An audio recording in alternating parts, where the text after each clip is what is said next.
ہر فن میں استاد کی ضرورت رہتی ہے، اور ہمارا دین اسلام کی واضح تعلیمات اس شعبہ کے لحاظ سے بھی موجود ہیں۔ آپ کو معلوم ہے کہ قرآن مجید،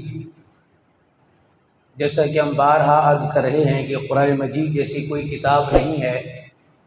لیکن اتنی پائی کی کتاب ہونے کے باوجود یہ صاف ضرورت تھی کہ رسول اللہ صلی اللہ تعالیٰ علیہ وآلہ وسلم اس کتاب کو آگے بیان کریں، اور اس کو قرآن مجید کے اندر بہت سارے مقامات پہ باقاعدہ بیان کیا گیا۔ وَيُعَلِّمُهُمُ الْكِتَابَ وَالْحِكْمَةَ، اس کا مطلب ہے کہ کتاب قرآن مجید ہے، لیکن پھر بھی ایک استاد کی ضرورت ہے۔ یہ نہیں کہ کتاب قرآن مجید موجود ہے اور صرف یہی کافی ہوتی تو پھر اللہ کے محبوب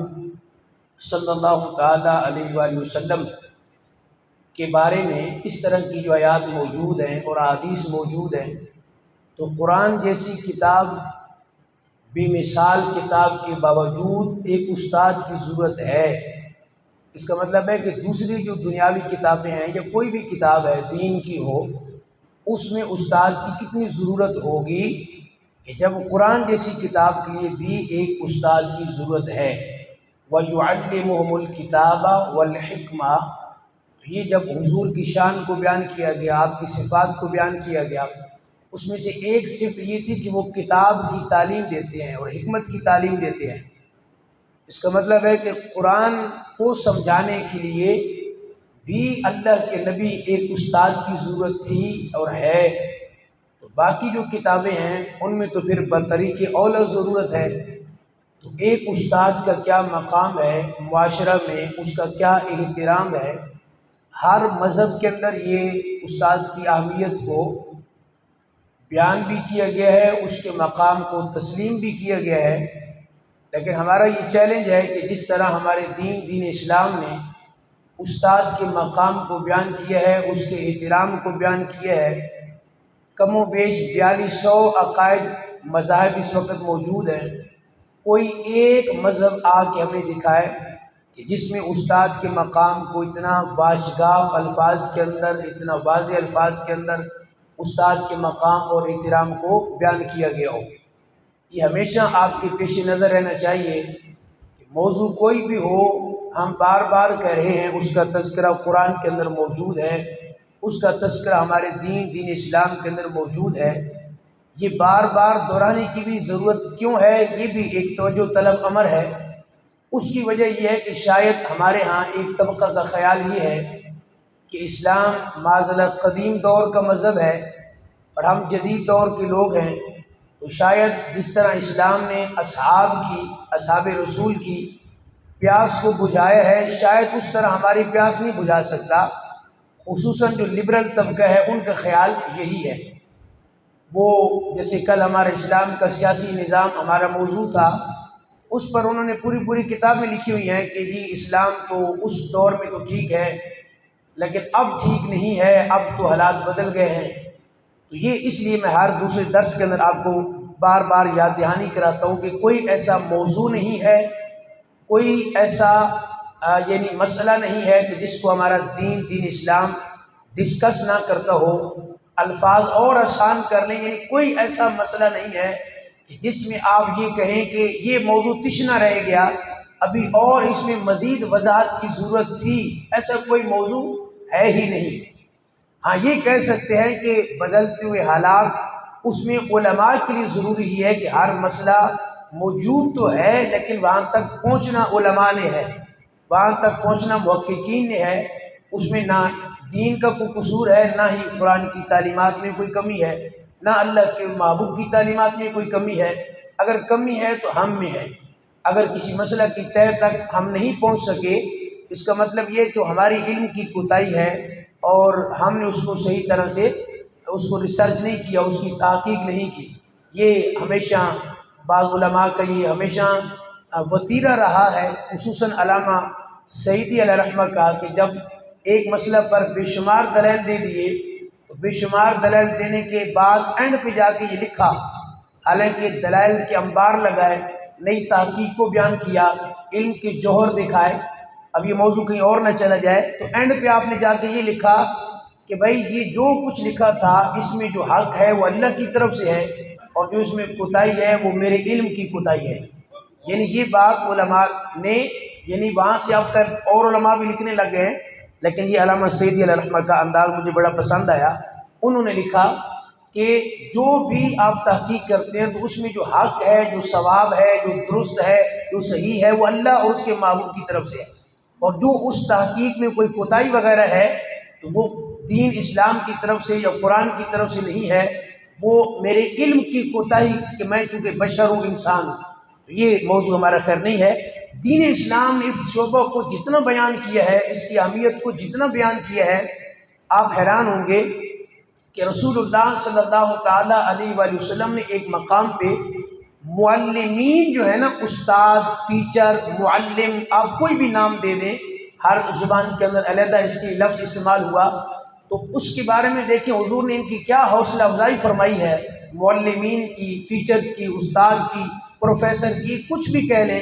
آپ نے فرمایا انی بعثت معلما، حالانکہ آپ تو بہت کچھ ہیں، لیکن آپ نے فرمایا میں معلم بنا کر مبعوث کیا گیا ہوں، میں معلم بنا کر مبعوث کیا گیا ہوں، استاد بنا کر مبعوث کیا گیا ہوں۔ ایک جملے کے اندر آپ نے استادوں کے مقام کو یعنی کہاں سے کہاں تک پہنچا دیا ہے۔ اب استاد اس صف میں کھڑے ہو سکتے ہیں، وہ کہہ سکتے ہیں، خیر اس صف میں تو میں سمجھوں گا کہ یہ لفظ درست نہیں ہے،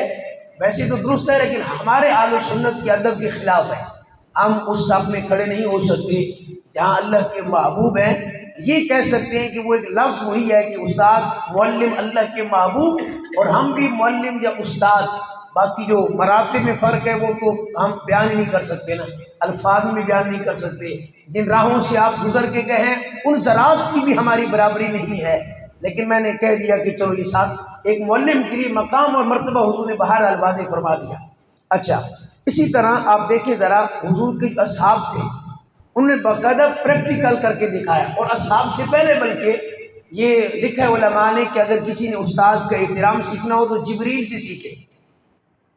کس سے سیکھے؟ جبرائیل سے۔ کہا وہ کیسے؟ کہا جب جبریل حضور کی بارگاہ میں آتے تھے وہ زانو تلمس جب کرتے تھے تو ان کا انداز یہ ہوتا تھا کہ بالکل جیسے ہم تشہد میں بیٹھتے ہیں، یہ ان کا انداز ہوتا تھا تشہد میں جیسے بیٹھتے ہیں، اور دونوں ہاتھ باندھ کے، کیونکہ وہ لازم بات ہے انسان کی صورت میں بھی آتے تھے،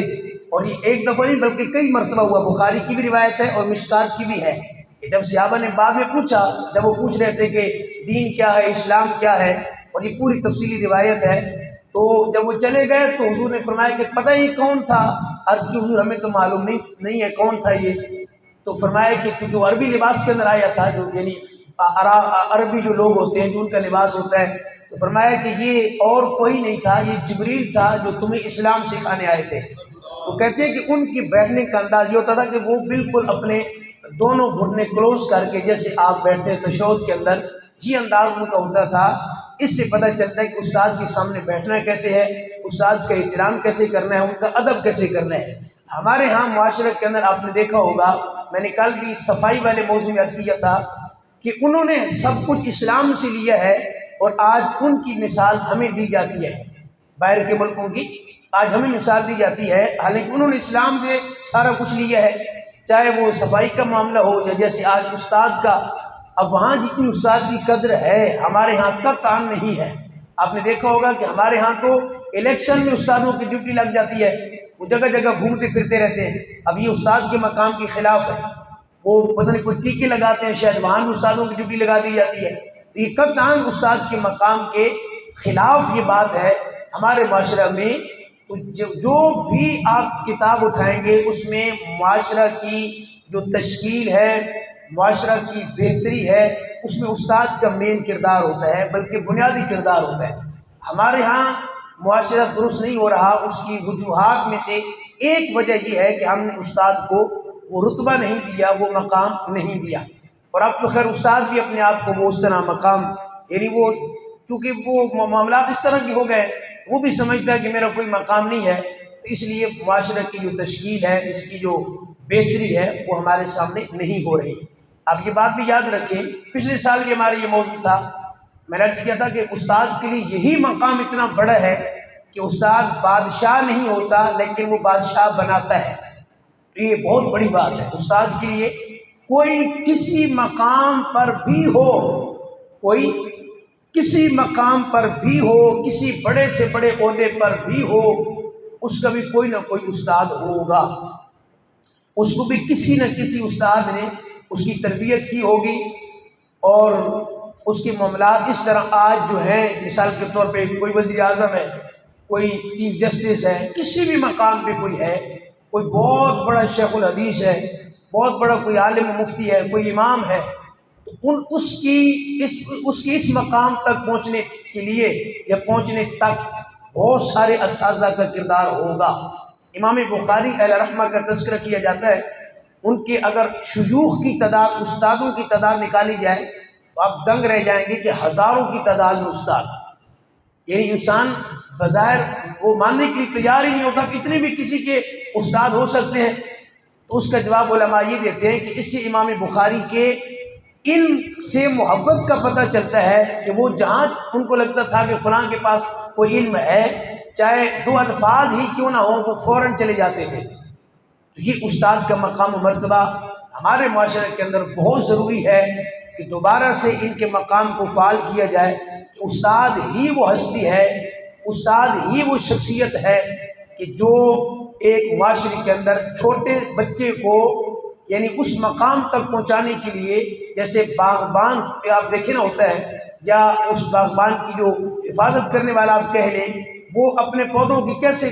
جو ہے وہ کاٹ چھانٹ کر کے ان کو تیار کر کے ایک وقت آتا ہے کہ پودا بالکل تیار ہو جاتا ہے، آپ کہتے ہیں کہ اب یہ باغیچہ بڑا خوبصورت لگ رہا ہے، لیکن آپ کو پتہ ہے کہ اس باغیچہ کو اس مقام تک پہنچانے کے لیے کس کا کیا کردار ہے۔ یہی سیم مثال ایک استاد کی بھی ہے کہ جس کے پاس ایک بچہ آتا ہے، اسے کوئی تربیت نہیں ہوتی، اسے کسی چیز کا پتہ نہیں ہوتا، ایک استاد ہوتا ہے کہ جو اس کو معاشرے کا ایک بہترین فرد بناتا ہے، اس کی تربیت کرتا ہے، کانٹ چھانٹ کرتا ہے کہ آپ نے بولنا کیسے ہے، آپ نے چلنا کیسے ہے، بڑوں سے کیسے بات کرنی ہے۔ تو وہ تمام کے تمام مراحل ایک استاد طے کرواتا ہے۔ استاد اس خوشبو کا نام ہے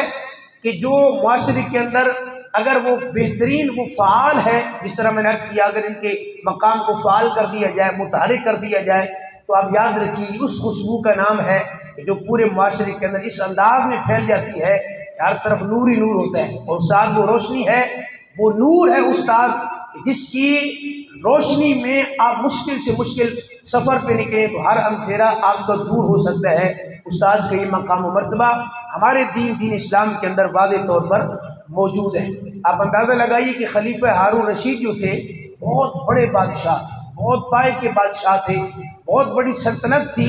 لیکن ان کی مجلس میں، ان کے دربار میں جب کوئی عالم آتا تھا یہ فوراً کھڑے ہو جاتے تھے۔ چند بار ایسا ہوا